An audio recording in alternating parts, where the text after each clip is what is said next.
지역 사립대학교가 잇따라 등록금 인상을 결정하고 있습니다. 학령 인구 감소에다 물가 급등으로 대학의 재정이 악화됐기 때문인데 지역 대학이 위기감에 빠르게 구조 조정을 하며 오히려 대학 경쟁력은 높아지고 있다는 분석도 나오고 있습니다.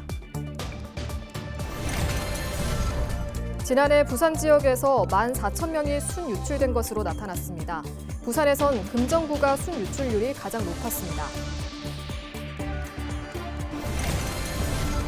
긴 설 연휴가 시작됐습니다. 따뜻하고 건조한 날씨를 보이고 있는 부산은 27일 비가 내린 이후 기온이 크게 떨어질 것으로 보입니다.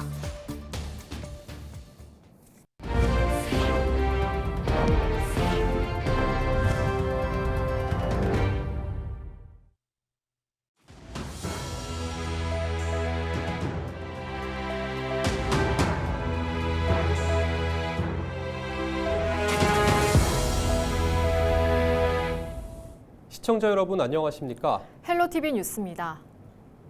10년 넘게 등록금을 묶어뒀던 지역 사립대학교가 잇따라 등록금 인상을 결정하고 있습니다.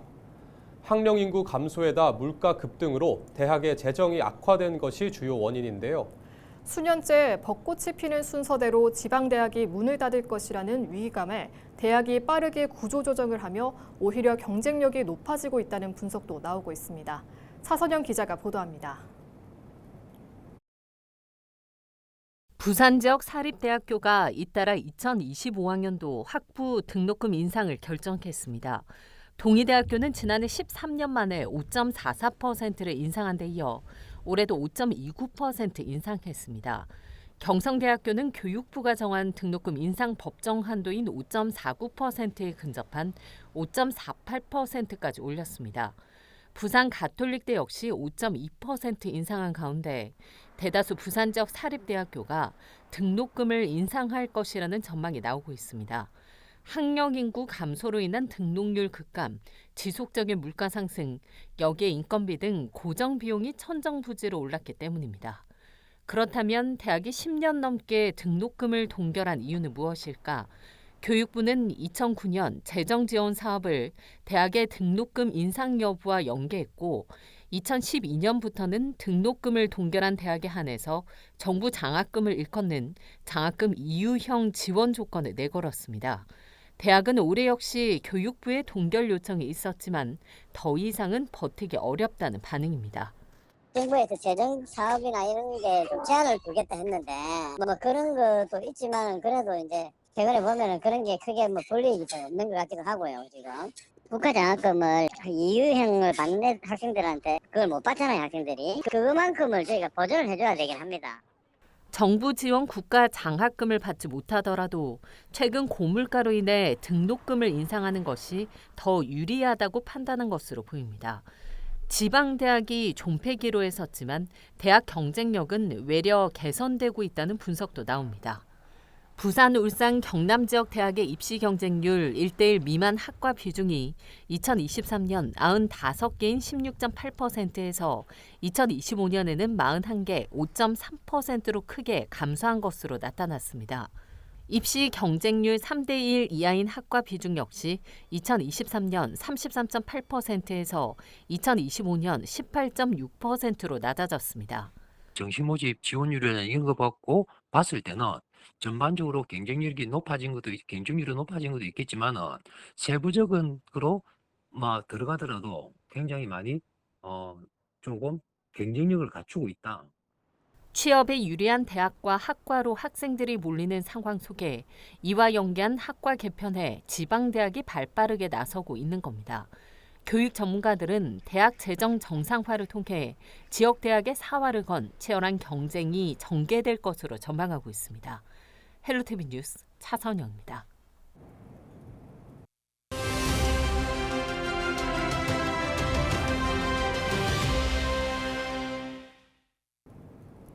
최장 9일간의 설 연휴가 시작됐는데요. 장거리 이동도 많은 시기인 만큼 어느 때보다 날씨에 귀를 기울이게 됩니다. 올해 설 연휴 날씨는 어떨까요? 부산지방기상청 이상빈 예보관 연결해 자세히 알아보겠습니다. 예보관님 안녕하세요. 네, 안녕하세요. 네, 계속 추운 날씨가 이어지는가 싶더니 최근 날씨가 부쩍 따뜻해졌습니다. 원인이 있을까요? 부산은 당분간 중국 북부지방에 위치한 고기압의 영향으로 평년보다 높은 기온 분포를 보이겠습니다. 중국 북부지방에 위치한 고기압은 동쪽으로 이동하면서 부울경 지역에 26일까지 영향을 줄 것으로 전망됩니다. 건조한 날씨도 이어지고 있는데 현재 부산의 상황은 어떤가요? 부산에 건조특보가 발효 중인 가운데 매우 건조한 날씨가 이어지고 있으니 야외 활동 시 화기 사용 및 불씨 관리 주의 부탁드리며 쓰레기 소각과 논밭 태우기 금지 등 산불 및 각종 화재 예방에 각별히 주의하시기 바랍니다. 한편 25일에 동풍으로 인한 강수로 인해 건조특보가 해제될 가능성이 있겠으니 앞으로 발표하는 기상정보를 참고하시기 바랍니다. 네, 설 연휴가 시작된 만큼 날씨를 더 자세하게 살펴보게 되는데요. 설 날씨 전망 부탁드립니다. 설 연휴 중 25일에 동풍으로 인해 부산에 비가 내리겠으며 예상 강수량은 1mm 내외로 예상됩니다. 이후 27일에 찬 공기가 남하하고 저기압의 영향을 받아 부산에 비가 내리겠으며 비가 내린 후 강한 바람과 함께 기온이 크게 내려가는 만큼 급격한 기온 변화에 따른 건강관리에 유의하시기 바랍니다. 27일 이후 영향을 줄 저기압과 대륙고기압의 강도와 위치에 따라 강수 시점과 영역, 형태가 변동될 가능성이 있겠으니 최신 기상 정보를 확인하시기 바랍니다. 네, 예보관님 오늘 말씀 감사합니다. 네, 감사합니다. 새해 복 많이 받으세요. 네, 지금까지 부산지방기상청 이상빈 예보관과 이야기 나눠봤습니다.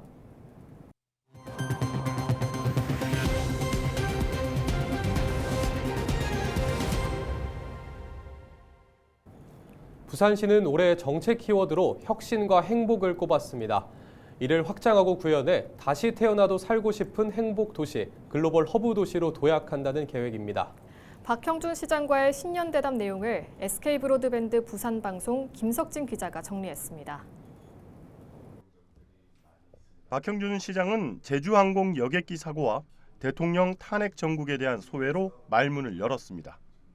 그러면서 시작은 미미하지만 끝은 창대하리라는 생각을 갖고 있다며 새해 바람을 밝혔습니다. 대한민국은 가장 회복력이 빠른 나라라고 저는 믿습니다. 우리 역사가 그것을 증명하고 있고 또 우리는 그런 어려움들을 거치면서 새로운 미래를 항상 열어왔습니다. 그래서 지금 저희가 안팎으로 겪고 있는 이런 어려움도 그냥 그것이 우리를 좌절시키는 것이 아니라 이 새로운 미래로 나가게 하는 동력이 될 수 있다. 박 시장은 지난해 15분 도시의 확장과 부산형 통합 돌봄 등을 대표 정책 성과로 꼽았습니다.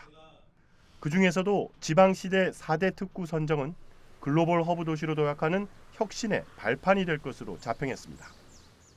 전국 특광역시 가운데는 유일하게 한 번 더 저희가 확장 지정이 돼서 기장과 강서 쪽에 전력 반도체, 2차 전지 이런 신산업 특구로 지정이 됐습니다. 기회발전 특구가 되면 법인세 혜택을 그 5년간 면제를 받게 되고 또 지금 아직 상속세법이 통과가 돼서 되지를 않았는데 그게 통과가 되면은 여기에 기업이 내려와서 기업 상속을 하게 되면 상속세 면제를 받게 됩니다.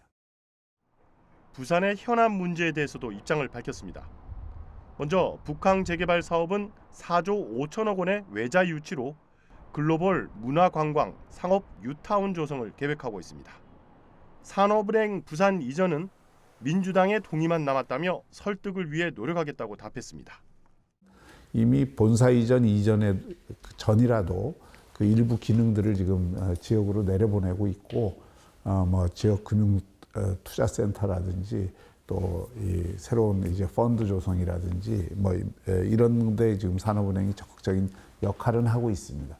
저희가 이제 계속 금년에도 민주당을 설득을 해서 박 시장은 올해 정책 키워드로 혁신과 행복을 꼽고 이를 확장하고 구현하기 위한 글로벌 허브 도시 특별법 제정이 중요하다고 답했습니다.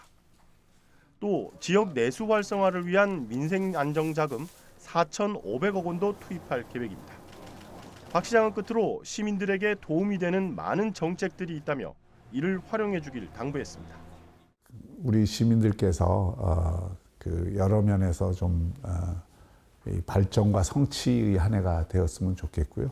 우리 그 부산시를 좀 많이 활용을 해주셨으면 좋겠습니다. 우리 부산시에 굉장히 다양한 정책들이 있고 우리 시민들에게 도움이 될 수 있는 정책들이 많이 있습니다. 언제든지 우리 부산시를 노크해 주시고 또 우리 구군도 있으니까 같이 노크를 해 주시면 시가 하고 있는 여러 정책들이 우리 시민들께 잘 전달이 되고 체감될 수 있도록 저희도 최선을 다하겠습니다. 한편 이번 박형준 시장과의 신년 대담은 부산 전역의 케이블 TV를 통해 방송될 예정입니다. BTV 뉴스 김석진입니다. 지난해 부산 지역에서 14,000명이 순유출된 것으로 나타났습니다. 통계청이 발표한 2024년 국내 인구 이동 통계에 따르면 부산 지역 순유출 인구는 14,000명으로 전년인 2023년 11,000명보다 2천여 명 더 많았습니다. 부산 지역 전출 인구 중 38.8%는 경남으로 이동했고 서울 15.2%, 경기도로 12.7%가 이동한 것으로 나타났습니다. 지역별로 보면 금정구가 마이너스 2%로 인구 순유출률이 가장 높았고 북구와 중구 마이너스 1.9%, 영도구는 마이너스 1.7%를 기록했습니다. 부산 지역 순유출 주요 원인은 직업을 찾기 위해서였습니다. 24일 부산문학관 건립 정상화 대책위원회가 미래지향적인 부산문학관 건립 장소를 찾기 위한 세미나를 열었습니다. 이날 세미나에는 황순원 문학관 소나기 마을 촌장인 김종회 교수와 전 부산문화재단 대표인 남송우 교수, 김천일 금정문화회관 관장을 비롯해 부산문인협회, 부산작가회의 회장 등이 참여해 부산문학관의 지향점과 건립 방향성 등을 논의했습니다. 현재 부산시는 지역 문화계의 수건 사업인 부산문학관을 당초 계획대로 290억 원의 예산을 투입해 금정구 구서동 만남의 광장 일대에 조성하겠다는 계획을 내놨습니다. 하지만 부산 지역 문학계에선 현재 건립 장소는 적합하지 않다며 미래지향적인 최적의 장소로 재선정해야 한다는 목소리를 내고 있습니다. 광안대교 통행료 자동 부과 방식인 스마트 톨링 시스템이 오는 2월 1일 도입을 앞두고 있는 가운데 시민 대다수가 광안대교 정체 해소와 통행료 납부 편의성 등을 기대하고 있는 것으로 나타났습니다. 부산시설공단이 지난 22일부터 23일 이틀 동안 부산시 거주 20세 이상 시민을 대상으로 스마트 톨링 관련 온라인 설문조사를 진행한 결과 통행시간 단축에 62.2%, 통행료 납부 편의성 22.9%, 연료 절약 4.9% 등으로 응답자 90.5%가 정체 해소 등의 효과가 있을 것이라고 답했습니다. 한편 광안대교 스마트 톨링이 전면 도입되는 첫날인 2월 1일에는 전 차량 무료 통행이 적용되며 2월 2일부터 통행료가 부과됩니다. 창원시가 올해 열리는 진해 군항제에서 유람선 관광 상품을 운영할 계획입니다. 창원시는 창원문화재단과 위수탑 협약을 맺어 선사와 여행사를 선정하고 진해 군항제와 연계한 유람선 관광 상품을 개발할 계획이라고 지난 23일 밝혔습니다. 이 유람선은 진해 군항제 기간인 오는 3월 29일부터 30일까지 1박 2일간 진해항 제2부두에서 출발해 진해 앞바다와 저도 일대를 운항할 예정입니다. 시는 불꽃쇼와 공연 등 다양한 프로그램을 준비할 계획이며 객실 예매는 2월부터 온라인으로 할 예정이라고 전했습니다. 자신이 거액의 상속 유산을 보유한 자산가라고 속이며 수억 원을 가로챈 일당이 구속됐습니다. 이들은 피해자들에게 60대 A씨를 거액의 상속인이라 소개하고 거액의 재산을 취득하는 데 수수료와 세금 등이 필요하다며 재산을 취득하면 원금과 수익금을 주겠다고 속였습니다. 그러면서 사기친 돈으로 수익금을 지급하는 등 신뢰관계를 형성하는 수법으로 지난 2020년 7월부터 지난해 9월까지 모두 9명에게 100억 원 상당을 가로챘습니다. 검찰은 사기 혐의로 70대 B씨와 60대 C씨를 구속하고 도주 중인 60대 A씨에게는 지명수배를 내렸습니다. 이상으로 뉴스를 마칩니다. 저희는 언제나 지역민 여러분과 함께합니다. 시청해주신 여러분 고맙습니다.